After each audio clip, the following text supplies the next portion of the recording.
저는 박수진입니다. 62살이고 올해 초 시청에서 정년 퇴직했죠. 35년간 민원실에서 온갖 서류를 검토하며 일했습니다. 가족관계 증명서부터 재산 증명서까지 위조 서류를 가려내는 일이 제 전문이었어요. 오늘은 제가 겪은 이야기를 들려드리겠습니다. 박민호는 38살 제 아들입니다. 중학교에서 수학을 가르치죠. 5년 전 이혼한 후 혼자 지내다가 재혼을 앞두고 있어요. 이소영은 35살로 민호의 재혼 상대입니다. 대학병원에서 간호사로 일하죠. 이정희는 58살로 소영의 어머니입니다. 은행에서 오래 일했고 체면을 무척 중시해요. 이동석은 61살로 소영의 아버지입니다. 작은 건설업체를 운영하며 말수가 적으시죠. 이수연은 33으로 소영의 여동생입니다. 변호사로 일하며 집안의 실질적인 결정권을 쥐고 있어요. 어제 민호가 전화를 걸어왔습니다. 소영 집에서 만나고 싶다고 하더군요. 정식 상견례 전에 간단한 인사만 하자는 말이었어요. 저는 정장을 차려입고 꽃다발을 준비했습니다. 첫 만남이니 좋은 인상을 주고 싶었거든요. 소영의 집은 신축 아파트 고층에 있었어요. 현관문을 열자 정희가 환한 미소로 맞아주었습니다. 거실 테이블 위에 얇은 파일이 놓여 있었어요. 표지에는 가문조사서라는 글자가 인쇄되어 있었습니다. 종이의 질감이 묘하게 거칠어 보였어요. 글씨체도 공식 문서에서 쓰는 서체와 달랐죠. 정희는 부드럽게 설명을 시작했습니다. 요즘은 재혼도 이런 절차를 거친다고 하더군요. 서로 투명하게 공개하면 나중에 오해가 없다는 말이었어요. 저는 고개를 끄덕이면서도 뭔가 이상하다는 생각이 들었습니다. 35년간 민원실에서 일하며 본 공적 문서들과는 확연히 달랐거든요. 파일을 열어보니 항목들이 빼곡했어요. 부모 직업, 형제자매 현황, 부동산 보유 내역, 연간 소득, 심지어 과거 혼인 이력까지 적게 되어 있었습니다. 저는 시청에서 봤던 각종 증명서, 양식들을 떠올렸어요. 이런 개인 정보를 한 번에 요구하는 공식 문서는 없었죠. 정희는 찻잔을 제 앞에 놓으며 말했습니다. 부담스러워하지 말라고. 요즘은 다 이렇게 한다고 하더군요. 동석은 조용히 앉아서 신문을 보고 있었어요. 민호는 눈치를 보며 물을 따라 주었습니다. 저는 펜을 들었다가 다시 내려놓았어요. 시간을 좀 달라고 말했습니다. 꼼꼼히 검토해서 정확하게 작성하고 싶다고 덧붙였죠. 정희는 미소로 이해한다고 했지만 눈빛에서 약간의 당황이 읽혔어요. 집으로 돌아와서 파일을 자세히 살펴봤습니다. 용지 하단에 작은 글씨로 인쇄업체 이름이 적혀 있었어요. 시청에서 공식 문서를 제작할 때 쓰는 업체가 아니었습니다. 인쇄 상태도 미묘하게 흔들려 있었죠. 급하게 만든 티가 났어요. 저는 노트를 꺼내서 의문점들을 정리하기 시작했습니다. 먼저 문서의 법적 근거가 무엇인지, 작성된 정보가 어디에 보관되는지, 누가 열람할 수 있는지가 명시되어 있지 않았어요. 공무원 시절 익힌 습관으로 이런 부분들이 자동으로 눈에 들어왔습니다. 민호에게 전화를 걸어 몇 가지 물어봤어요. 소영 집에서 이런 절차가 왜 필요한지, 다른 가족들은 어떻게 생각하는지 말이죠. 민호는 소영도 처음엔 당황했지만 어머니 뜻을 따르기로 했다고 답했어요. 가족 화합을 위해서라고 하더군요. 그날 밤 잠이 오지 않았습니다. 첫 번째 결혼 때 제가 너무 소극적이었나 하는 생각이 들었어요. 이번엔 민호를 위해 최선을 다해야겠다고 마음먹었습니다. 하지만 뭔가 석연치 않은 부분들을 그냥 넘어갈 수는 없었어요. 다음 날 아침 경로당에 나갔습니다. 정년 퇴직 후 새로 사귄 친구들과 운동을 하며 하루를 시작하는 게 일과였거든요. 김순자 할머니가 저를 보더니 표정이 밝아 보인다고 하셨어요. 아들 재혼 이야기를 해드렸더니 다들 축하해 주셨습니다. 그런데 박영희 할머니가 의미심장한 말을 하셨어요. 요즘 결혼 중매업체들이 온갖 명목으로 돈을 뜯어낸다는 소문이 있다고 하시더군요. 가문 조산이 뭐니 하면서 서류 작업비를 받는다는 이야기였어요. 저는 귀가 번쩍 뜨였습니다. 집에 돌아와서 인터넷을 검색해 봤어요.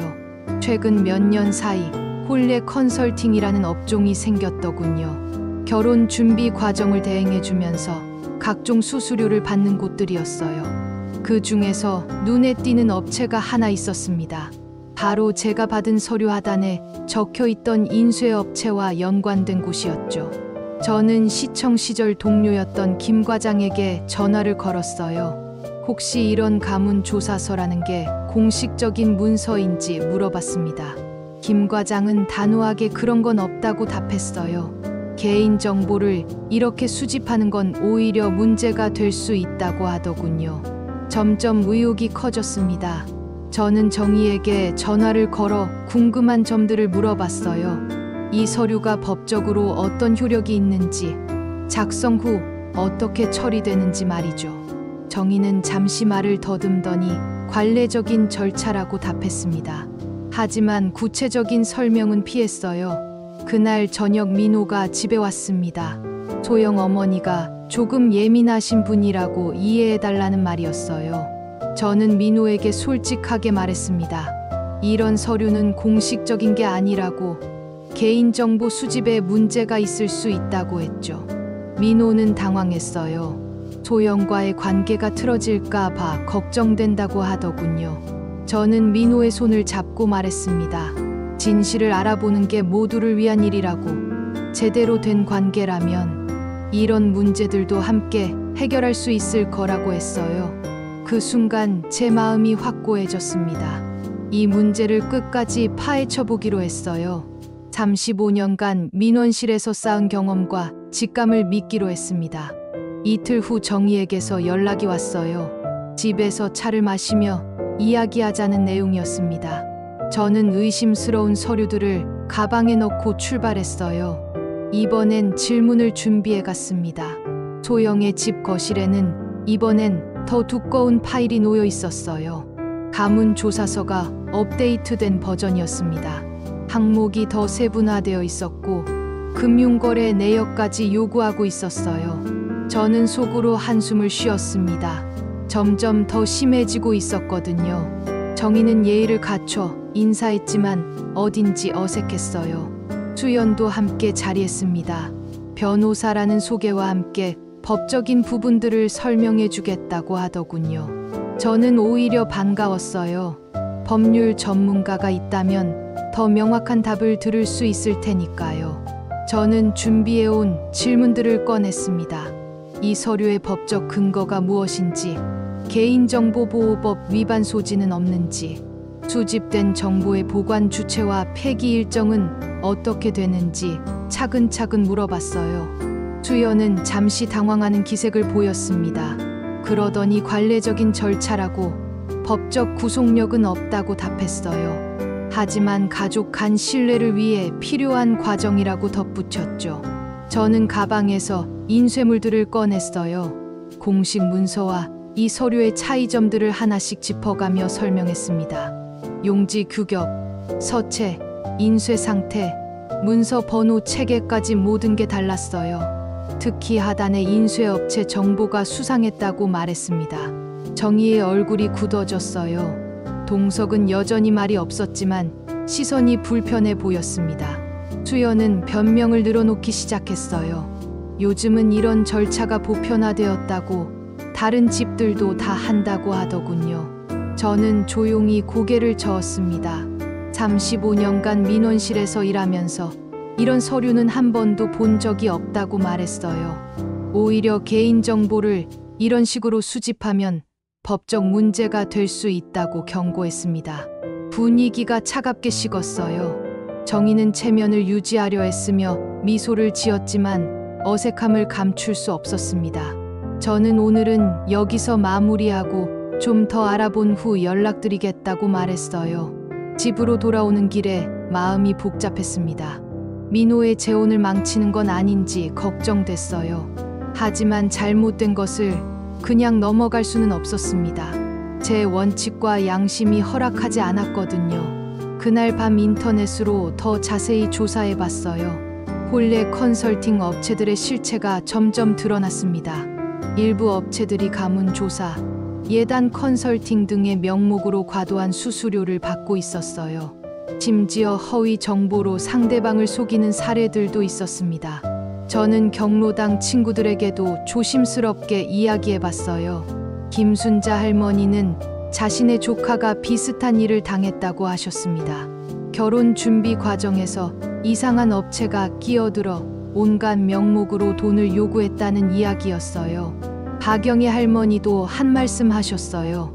요즘 젊은 사람들이 체면 때문에 이런 일들을 당하고도 참는다고 어른들이 나서서 제대로 막아야 한다고 하시더군요. 할머니들의 응원이 저에게 큰 힘이 되었어요. 며칠 후 강민정이라는 분에게서 연락이 왔습니다. 정희의 친구라고 소개하며 본래 컨설팅 전문가라고 하더군요. 만나서 오해를 풀어보자는 제안이었어요. 저는 호기심이 생겨서 만나보기로 했습니다. 민정은 깔끔한 정장을 입고 나타났어요. 명함을 건네며 자신의 업체를 소개했습니다. 본래 절차를 전문적으로 관리해주는 곳이라고 하더군요. 저는 명함을 자세히 살펴봤어요. 인쇄 상태가 앞서 받은 서류들과 비슷한 느낌이었습니다. 민정은 요즘 결혼 문화가 바뀌었다고 설명했어요. 체계적인 절차가 필요하다고, 자신들이 그런 서비스를 제공한다고 하더군요. 하지만 구체적인 법적 근거나 자격에 대해서는 모호하게 답했어요. 저는 직접적으로 물어봤습니다. 이런 개인정보 수집이 합법적인지, 어떤 기관의 승인을 받았는지 말이죠. 민정은 잠시 당황하더니 업계 관례라고 둘러댔어요. 그 순간 확신이 들었습니다. 이건 정식 절차가 아니었어요. 집에 돌아와서 정희에게 전화를 걸었습니다. 민정과 만난 이야기를 하며 의문점들을 제기했어요. 정희는 변명을 늘어놓았지만 점점 말이 앞뒤가 안 맞았습니다. 저는 더 이상 이런 절차에 참여할 수 없다고 분명히 말했어요. 며칠 후 우연히 동네 시장에서 동석을 만났습니다. 혼자서 장을 보고 계시더군요. 저는 용기를 내어 다가가 인사했어요.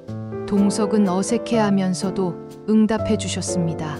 잠시 이야기를 나누는데 동석이 의외의 말을 하셨어요. 자신도 그런 절차가 과도하다고 생각한다고, 하지만 정의의 뜻을 거스르기 어렵다고 하시더군요. 그러면서 조용히 한마디 더 덧붙이셨어요. 집안이 평화로우려면 바람이 통해야 한다고 말이죠. 그 말이 제 마음에 깊이 와닿았습니다. 동석도 현재 상황이 답답하다고 느끼고 계신 거였어요. 저는 조심스럽게 물어봤습니다. 혹시 이런 절차를 거치지 않고도 좋은 관계를 만들 방법이 없을까요? 동석은 잠시 생각하시더니 말씀하셨어요. 진정한 가족이 되려면 서로를 믿는 마음이 먼저라고, 서류로 증명할 수 있는 건 한계가 있다고 하시더군요. 저는 동석의 말씀에서 희망을 찾았어요. 그날 저녁 민호와 진지한 대화를 나눴습니다. 지금까지 알아본 사실들을 모두 이야기해줬어요. 가문 조사서의 문제점들, 본래 컨설팅 업체의 실체, 그리고 동석의 속마음까지 말이죠. 민호는 충격을 받았어요. 소영도 이런 사실을 알까봐 걱정됐습니다. 저는 민호에게 말했어요. 소영과 솔직하게 이야기해보라고. 진실한 관계라면 이런 문제들도 함께 해결할 수 있을 거라고 했습니다. 며칠 후 소영에게서 직접 연락이 왔어요. 만나서 이야기하고 싶다는 내용이었습니다. 저는 조금 긴장했지만 만나보기로 했어요. 소영은 생각보다 차분했습니다. 소영은 저에게 사과했어요. 어머니의 과도한 요구를 몰랐다고, 자신도 그런 절차가 필요한지 의문이 들었다고 하더군요.